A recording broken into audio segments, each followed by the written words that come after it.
এই হলো রায়চৌধুরী বাড়ির একমাত্র কাজের মেয়ে জবা। সে ছিল খুব হাসি খুশি আর প্রাণোচ্ছল একটি মেয়ে। ও কাকা, তুমি নিচ্ছ কেন? আমাকে দাও বটে, আমি দিয়ে দিচ্ছি। ও দিদা, তোর ওষুধ আছে তো? শেষ হয়ে গেলে মোর বলবি, মোর শহর থেকে আয়না দিব, ঠিক আছে? সবার জন্য যা চিন্তা, তাকে নিয়ে কি কেউ চিন্তা করে? কর্তামা, এই নে মোর বিয়ের কার্ড, আর দুদিন পর মোর বিয়ে, তুই আসবি তো কর্তামা? হ্যাঁ রে জবা, তুই চিন্তা করিস না, আমরা সবাই যাব তোর বিয়েতে।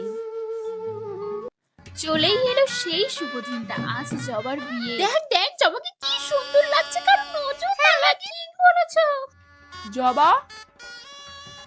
ছোট কর্তা, তুই এসেছিস মোর বিয়েতে, আমি খুব খুশি হয়েছি বটে। কর্তামা আসেনি? আরে কেউ আসেনি, তাই তো আমি আসলাম। তুই এসেছি, মুখ খুব খুশি হয়েছে ছোট কর্তা। জবা, তোর বড় পালাইছে রে। এখন মুখ পুরিটার কি হবে? কেউ দায়িত্ব নেবে? আমি তোর দায়িত্ব নেব জবা।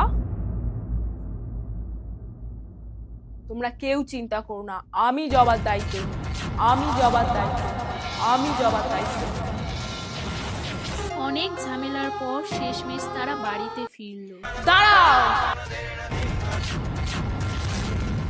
তোর সাহস তো কম নয় জবা। তুই একজন চাকরানি হয়ে তুই আমার বাড়ির বউ, এই রায়চৌধুরী বাড়ির বউ তুই হবি? আমি বেঁচে থাকতে তুই কোনোদিন এই বাড়ির বউ হবি না। জবা কি পারবে রায়চৌধুরী বাড়ির বউ হতে? জানতে হলে দেখতে হবে দুষ্টু কোকিল ডাকে রে কু কু কু।